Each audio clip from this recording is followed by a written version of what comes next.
Narito na ang mga pinakamalalaking balita sa One North Central Luzon ngayong Miyerkules.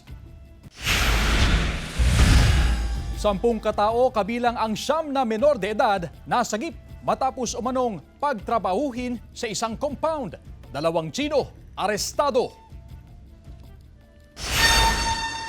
Bahay sa Lawag City tinupok ng apoy. Aberya sa ilang ACMs na itala sa ilang lugar. At ating dayuhin ang Sibang Cove at Lusok Cave sa Calayan, Cagayan. Ito ang GMA Regional TV 1 North Central Luzon. Magandang hapon, ako si Chris Zuniga. Mga kapuso, nakitaan ng iba't ibang paglabag ang sinalakay na compound sa Sual, Pangasinan kung saan arestado ang 2 Tsino. Kabilang sa mga nabisto ang mga menor de edad na pinagtatrabaho at hindi pa umano pinapasahod ng maayos. Ang iba, posible umanong ginahasa pa. Inimbestigahan din ang halos 500 illegal fish cage doon ng mga dayuhan. Nakaalerto CJ Torida.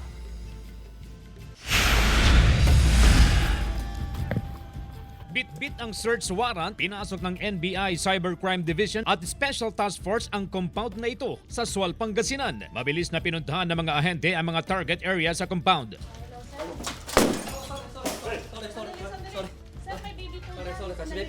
Nang mapasok ang kwarto, agad inaresto ang 2 Chinese na umano'y part owner ng kumpanya. Nasagip sa isang warehouse ang 3 menor de edad at nang tanungin kung magkano ang bayad sa kanila at ano ang pinapagawa. 150 sa araw. 150 lang. Ang bubuhati mo sako. Ilang sako nabubuhat mo sa araw? Ilang sako nabubuhat mo sa araw? Ha? 50? Sumunod na tumulak ang isang bangka sakay ang mga ahente ng NBI sa mga fish cage. Doon naman nasagip ang 2 pang menor de edad na pinagtatrabaho rin. Sa kabuuan, 10 ang na-rescue. 9 sa kanila menor de edad na ayon sa NBI, pinapagamit ng mga peking ID para palabasing hustong gulang na sila. 9,000 pesos na sahod kada buwan daw ang pangako sa mga bata. Pero di na nga tinupad, pinapatulog pa sila sa maliit, marumi at mainit na mga kwarto. These are the fish cages wherein the minors were working from 5 a.m. to 6 p.m. every day. Each child is standing on one fish pen, feeding continuously. Ang ilan sa mga babaeng menor de edad posibleng ginahasa pa. Sasampahan ng reklamong statutory rape ang mga nakabuntis sa 2 menor de edad. Mahaharap din sila sa iba pang asunto. May alam ka ba doon sa bakit nagtatrabaho yung mga bata? Hindi kilala. Dito? May mas malalim pang iniimbestigahan ng NBI. Kaugnay sa halos 500 illegal na fish cages ng mga dayuhan. May 200 metro lang ang layo sa Sual Power Plant. Ginawa lang ito intended for purposes other than business because this is being operated by foreign nationals. May possible implication dun sa ating national security considering that this can disrupt or sabotage for major power source. CJ Torida, One North Central Luzon.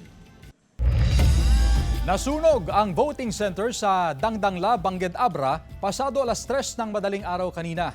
Base sa impormasyon mula kay Abra Provincial Election Supervisor Nicasio Jacob, hindi pa na-deliver ang automated counting machine doon kaya pansamantalang kansilado ang final testing and sealing. Ayon pa sa COMELEC, isang polling place lamang ang nasa Dangdangla Elementary School. Sa kabila ng insidente, nanindigan ng COMELEC na hindi ililipat ang botohan. Gagawa raw ang COMELEC ng makeshift polling place sa eskwelahan para matuloy ang botohan doon. Patuloy naman ang investigasyon ng Bureau of Fire Protection sa insidente. Sinampahan na ng kasong homicide ang sospek sa pananaksak na ikinasawi ng isang 51 anyos na magsasaka sa Barangay Agitap, Solsona, Ilocos Norte. Ayon kay Major Chris Anthony Sorsano, officer in charge ng Solsona Police Station, nakapiit ngayon sa Ilocos Norte Provincial Jail ang 35 anyos na sospek. Lumalabas sa investigasyon ng pulisya na dating alitan ang motibo sa krimen. Ayon sa pulisya, meron daw hindi pagkakaunawaan ang biktima at kapatid ng sospek kaugnay sa patubig sa sakahan. Bago nangyari ang insidente, binato ng sospek ang bahay ng biktima hanggang sa magkahabulan ng dalawa na nauwi sa pananaksak. Pumunta tayong suspect sa bahay ng victim. Yung suspect, binato yung bahay niya. Tapos, yung victim, sir, lumabas. May dalang kutsilyo. Hinabol niya po yung suspect natin, sir, hanggang sa nagpang-abot po sila sa Bukid. farm, ay sa bukid, palayan, sir. Yes, sir. At sa katamang palad, sir, saksak po itong victim natin sa dibdib at saka sa tiyan, sir.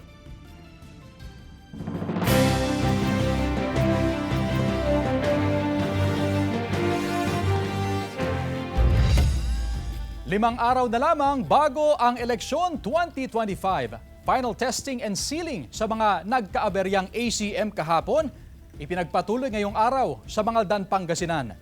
Narito ang report. Maagang ibiniyahe ngayong araw ang kapalit na automated counting machine o ACM na gagamitin sa isang polling precinct sa Bantayan Integrated School sa Mangaldan, Pangasinan. Sa schedule na final testing and sealing kahapon ay isang ACM ng Bantayan Integrated School sa nagkaaberya. Kinailangan pang palitan ng ACM para may pagpatuloy ang FTS. Parang hindi mag-match yung configuration ni ACM doon sa hash code. Oo, hindi pwede. Kailangan mag-match yung configuration doon sa hash code. Hindi natuloy kahapon ng final testing and sealing sa 4 na magkakaibang polling precinct sa Mangaldan. Bukod sa aberya sa ACM, nagkaroon din ng problema sa main USB o backup USB kung saan hindi ito ma-recognize ng ACM. May pagpapatuloy ang final testing and sealing sa oras na dumating ang USB na mula sa technical hub. Malaking bagay para sa mga miyembro ng Electoral Board ang pagkakaroon ng final testing and sealing. Ngayon pa lamang kasi ilang araw bago ang eleksyon ay nakikita na kung merong mga defective na machine o may aberya sa mga ACM na gagamitin sa mismong araw ng eleksyon.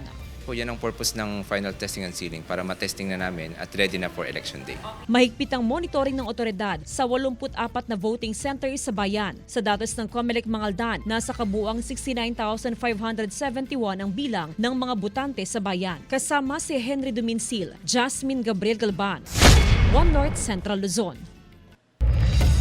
Muling isinalang kagabi sa final testing and sealing ang isang ACM na nagkaaberya kahapon sa isang presinto sa Kasiguran, Aurora. Hindi natuloy nitong Lunes ang final testing and sealing sa isang presinto sa lugar dahil umano sa nagka-problemang USB device sa ginamit na automated counting machine. Bandang alas 7 GMT kagabi nang dumating ang contingency USB device, kaya agad isinalang sa final testing and sealing ang ACM na tumagal ng halos 2 oras bago tuluyang naselyuhan. Produksyon ng gulay sa Mangaldan, Pangasinan tumaas dahil sa pag-uulan. May live report si Jasmine Gabriel Galban. Jasmine? Chris, magandang epekto ng pag-uulan sa mga taniman ng gulay sa Pangasinan dahil kasi sa pag-uulan ay bahagyang tumaas ang produksyon ng gulay sa ilang bahagi ng probinsya. Dahil sa matinding init ng panahon, nakadepende na sa mga water pump ang ilang magsasaka para mapatubigan ang mga pananim na gulay at mais sa Mangaldan, Pangasinan. Pero kung tutuusin, hindi pa rin daw sumasapat ang patubig mula sa water pump. Ang resulta, natutuyuan ng mga pananim na nagiging dahilan ng pagkalugi ng ilang magsasaka. Doon kami nalulugi, ang mahal ng patubig tapos mahal ng krudo. Malaking bagay para sa mga magsasaka ang naranasang pag-uulan simula pa noong nakaraang linggo na isasalba kasi yung mga pananim na natutuyo na dahil sa sobrang init ng panahon. Bunsod ng pag-uulan nitong mga nakaraang araw, tumaas ang produksyon ng gulay sa bayan. Nakatulong daw ang pag-ulan para mapatubigan ang mga natutuyong taniman. Kaya nagawa pang maisalba at anihin ng mga magsasaka ang mga gulay gaya ng pechay at talong. Siyempre, kailangan din naman Nathan, sir. sa lugar namin. Oo. Bali-bali. Sa monitoring ng Samahang Industriya ng Agrikultura o SINAG, masasabing maganda at maayos ang supply ng gulay ngayon. So far yung gulay, okay naman, walang problema. Ilang araw na rin bahagyang bumabang presyo ng ilang klase ng gulay. Sa ngayon, nasa 55 pesos ang kada kilo ng talong, habang nasa 60 pesos ang per kilo ng ampalaya. Bumaba rin ang presyo ng kamatis, na ngayon ay nasa 30 pesos per kilo. Chris, ayon sa Pag-asa, asahan daw na hanggang sa mga susunod na araw ay maranasan pa rin ang pag-uulan dulot ng localized thunderstorm. Bukod nga sa localized thunderstorm, kabilang din sa mga dahilan ng pag-uulan simula pa noong nakarang mga araw ay bunsod ng binabantayang dalawang weather system sa bansa. At ayon nga sa Pag-asa, Chris, itong localized thunderstorm ay karaniwan pa rin na na-experience kahit panahon ng dry season. Sa third week ng May ay asahan daw na maranasan na yung transition sitwasyon mula sa easterlies to habagat. Habang sa buwan naman ng Hunyo ay ang possible na declaration ng panahon ng tag-ulan. Chris? Maraming salamat, Jasmine Gabriel Galban. Ito ang GMA Regional TV 1 North Central Luzon.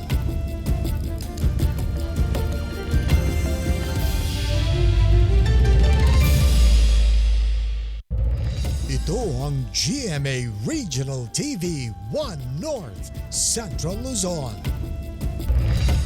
Patay ang 48 anyos na lalaki matapos matabunan ng lupa ng hinuhukay niyang balon sa Barangay Fuerte, Kawayan, Ilocos Sur, pasado alas 7 ng umaga kahapon.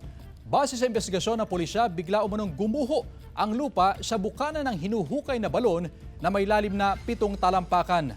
Kaya natabunan ng biktima. Umabot ng mahigit sa 2 oras ang retrieval operation. Yung declare po ng attending physician na po sir nung nahukay po sir is dead on the spot na po sir. Actually sir, pinunta pa po nila ng hospital sir baka sakali may pag-asa pa po na mabuhay pa nga po siya.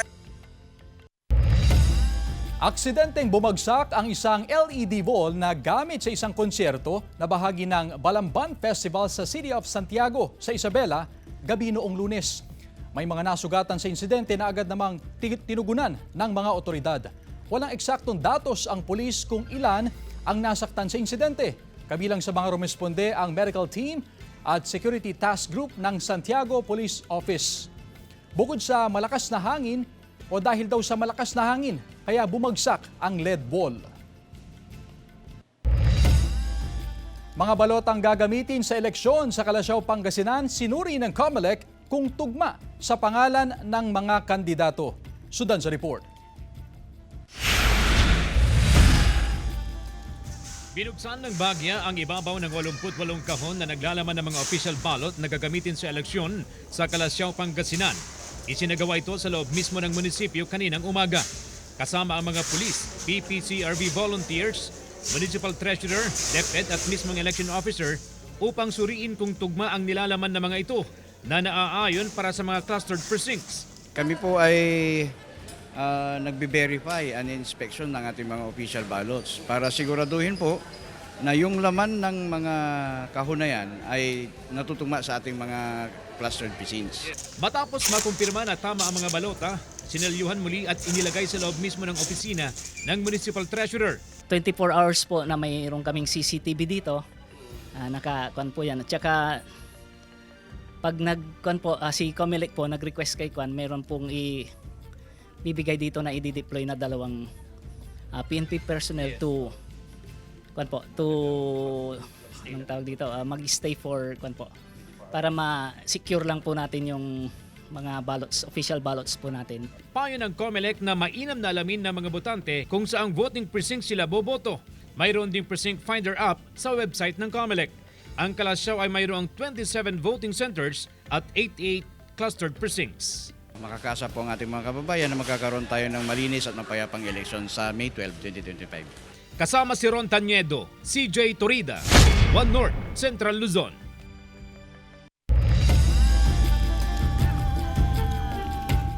Problema sa mataas na presyo ng bilihin, nais ng mga Pinoy na matugunan ng mga mananalong kandidato. Balitang hatid ni Roland Umangay. Sa loob ng higit 2 dekadang pagbebenta ng mga basahan, halos hindi raw nararanasan ni Lola Betty na gumaan ang buhay. Kaya ang sana niya, sana bumaba ang mga presyo ng mga bilihin kasi tumaas lahat eh. Ganyan din ang hinaing ni Lola Felicidad. Madalas daw kasing napapako ang mga proyektong ipinapangako ng mga nananalo sa eleksyon. Mayroon naman pero medyo hindi matatapos. Tapos sa susunod na naman tatapusin yung mananalo. Ganon. Higit 10 taon nang namamasada ng tricycle si Tatay Pedro. Ang sana niya ngayong eleksyon, pagandahin ng mga mananalong kandidato ang buhay ng ordinaryong Pilipino gaya niya.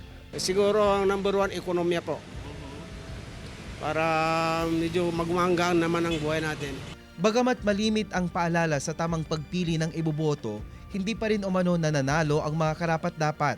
One of the things na nakikita ko po dito is yung patronage system. Gumagamit sila nitong tinatawag nating strongman image na instead of yung mga voters sinitignan yung platform ng isang kandidato, hindi na yun ang nagiging basis nila. Titiyakin naman ni Van Allen na magiging matalino siya sa pagpili ng iboboto sa darating na May 12 elections. Ang paalala niya sa mga kapwa kabataan, sana mamili sila ng mga kumakandidato na matino sa alam nilang may magagawa at tama. Kasama si Jing Dakanay, Roland Umangay, One North, Central Luzon. Konstruksyon ng evacuation center sa Barangay Malabago, Mangaldan, Pangasinan, minamadali para magamit sa oras ng kalamidad. Silipin sa report. Puspusan ng konstruksyon ng evacuation center sa Barangay Malabago, Mangaldan, Pangasinan. Tabi lamang ng barangay hall ang ginagawang gusali. Tapos na ang phase 1 ng proyekto. Sinimulan na rin ang final phase ito matapos maaprubahan ng national government ang mahigit sa 2 million pesos na karagdagang budget para sa dalawang palapag na evacuation center. Sa ikalawang palapag ng gusali, ipupwesto ang mga residente na kailangang ilikas sa tuwing may kalamidad. Malaking bagay yan, ma'am, dahil medyo maliit lang yung dating evacuation center. Yung sa taas, madadagdagan na naman dahil malaki ang butante dito sa Malabago.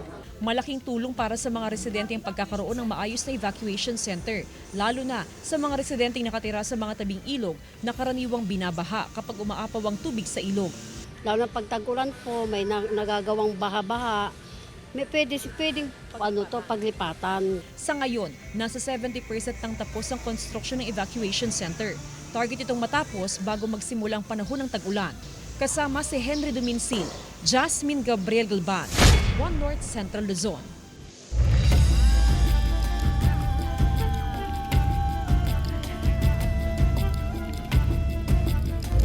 Ito ang GMA Regional TV 1 North, Central Luzon.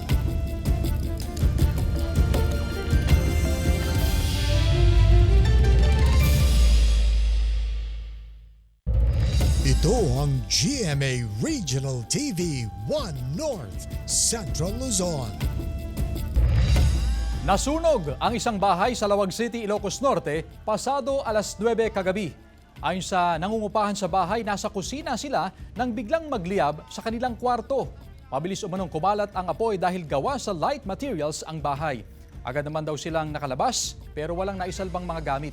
Nagtataka sila kung paano nagkasunog dahil wala silang kuryente kundi solar light ang kanilang gamit.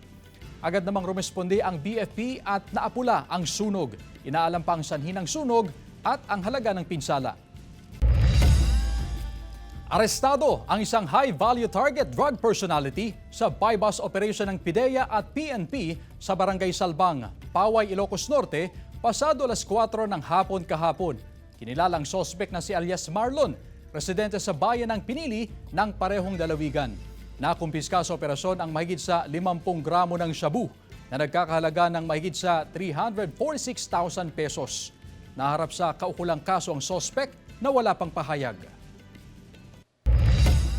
Ilang commuters sa Pampanga pahirapan sa pagbiyahe matapos ang suspensyon ng ilang units ng isang bus company. Tutukan sa report. Libo-libong pasahero ang na-stranded nitong Lunes sa Daubas Terminal sa Mabalacat City, Pampanga nang ipahinto ng Solid North Transit Incorporated ang biyaheng Pangasinan. Ilan sa kanila patuloy ang pag-aabang sa daan, nagbabaka sakaling may masasakyan, habang ang iba hindi napigilang maging emosyonal. Halos isang oras na kami dito, di pa nakasakay na... kanina pa po kayo? May mga bata pa naman may kasama. At saan po biyahe niyo sana?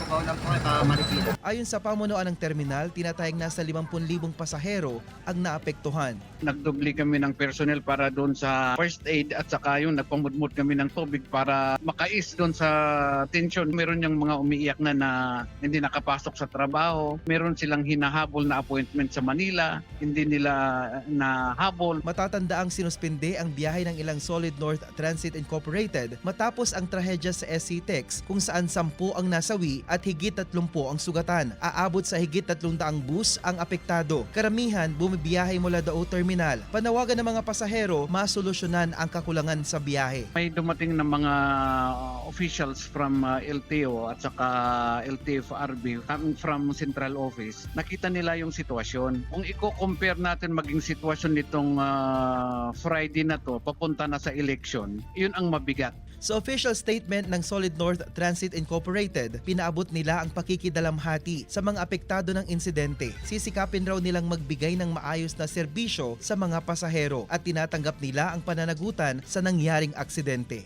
Roland Umangay, One North, Central Luzon. Wasak ang harapan ng pribadong van matapos na sumalpok sa likod ng truck na puno ng sako-sakong palay sa National Highway na bahagi ng Barangay Antonino, Alicia Isabela, alas 5 ng umaga kahapon. 4 na sakay ng van ang sugatan, kabilang na ang driver. Kinailangan pang gumamit ng metal cutter ang mga rumesponding pulis at kawani ng MDRRMO upang matanggal sa pagkakaipit ang mga sakay ng van. 2 sa mga sugatan ang nananatili sa pagamutan pero nasa maayos ng lagay ayon sa otoridad.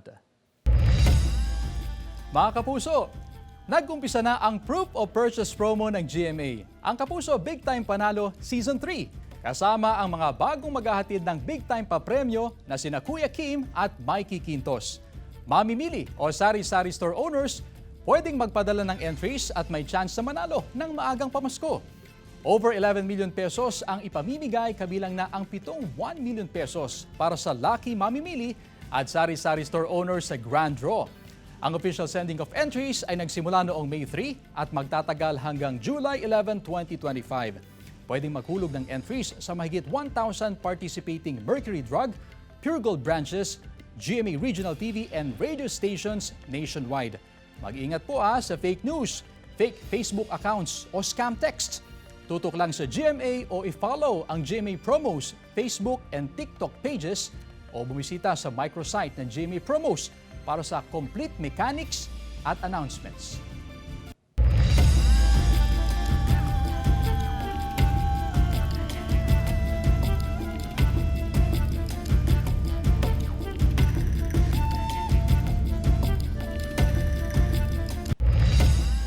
Ilang reforma ni Pope Francis tinalakay sa huling General Congregation ng mga kardinal.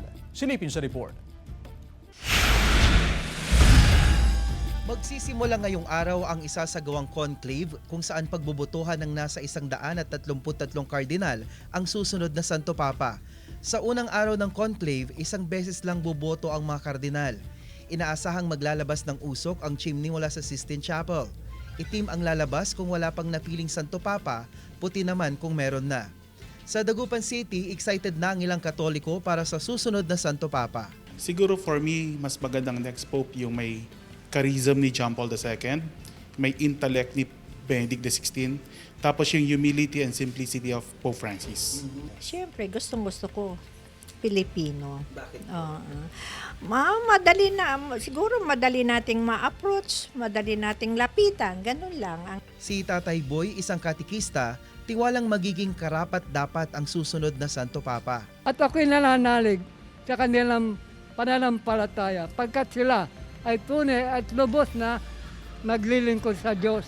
Para naman kay Sister Carmeli, malaking puwang umano ang mapupunan kung sakaling magkaroon na ng bagong Santo Papa sa mga susunod na araw. Pero masaya sana dahil iniisip ko na yung magiging Pope, no? Makakatulong sa mga nagiging problema natin sa panahon ngayon, lalo na sa simbahan. Sa kasaysayan, ang conclave noong 1503 ang pinakamabilis na natapos lang ng ilang oras, habang ang conclave na naghalal kay Pope Francis at Pope Benedict XVI tumagal ng hindi bababa sa 27 oras. Kasama si Jing Dakanay, Roland Umangay, One North, Central Luzon.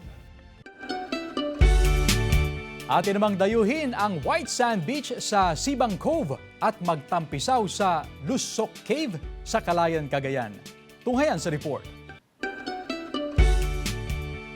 Naghahanap ka ba ng lugar na malaparaiso at one-stop ang ganap? Tara, libutin natin ang isla ng Calayan sa Cagayan. First stop ang makasaysayang Sibang Cove na matatagpuan sa Barangay Dadaw, Calayan. Kilala ang lugar dahil sa crystal clear water, white sand at nagagandahang limestone cliffs nito. Matatagpuan din dito ang ancient burial grounds at ilang artifacts na ang ilan sa mga natagpuan ay dinala na sa National Museum. Dito rin matatagpuan ang Nangudungan Hills and Lighthouse. Sa Barangay Dibay, matatagpuan naman ang Lusok Cave. Ang Ilocos term na lusok ay hole sa salitang Ingles. Mabangha sa natural na ganda nito. Tiyak na ma-enjoy ang paglangoy sa malinaw at kalmadong tubig dagat. Mafe-feel ang nature getaway dahil sa huni ng mga ibon sa loob ng kuweba. Isa pa sa patok na pasyalan sa barangay ay ang Nagsarmingan Falls. Inviting ang ganda nito sa mga turista. Isinusulong ngayon ng local government na maging ecotourism destination ang ilan sa mga pasyalan sa Kalayan. Kaya ano pang hinihintay mo, kapuso? Gusto mo ba ng pansamantalang kalayaan mula sa maingay na kabihasnan? Tara na't pasyalan ang Kalayan pag ikay nagawi sa Cagayan. Jasmine Gabriel Galban, One North Central Luzon. Samantala, mapapanood niyo po ang episode na ito at iba pang pinakahuling lokal na balita sa official website ng GMA Regional TV, www.gmaregionaltv.com. Pwede rin kayong bumisita sa aming official YouTube channel, GMA Regional TV, at i-click ang subscribe button para sa pinaka-mainit na balita mula sa mga rehiyon. Nais din naming pasalamatan ng mga kapuso sa Hilaga at Gitnang Luzon, maging ang mga kapuso natin abroad. Dahil sa GMA Regional TV, local news matters. At yan ang mga pinakamalaki at pinakahuling balita sa Hilaga at Gitnang Luzon. Maraming salamat sa pagsama sa amin, pati na ang mga kapuso sa ibang bansa na tumutok sa mga balita sa rehiyon. Ako po si Chris Zuniga. Kami, ang GMA Regional TV, One North Central Luzon, buong puwersa para sa mas malaking misyon at mas malawak na paglilingkod sa bayan.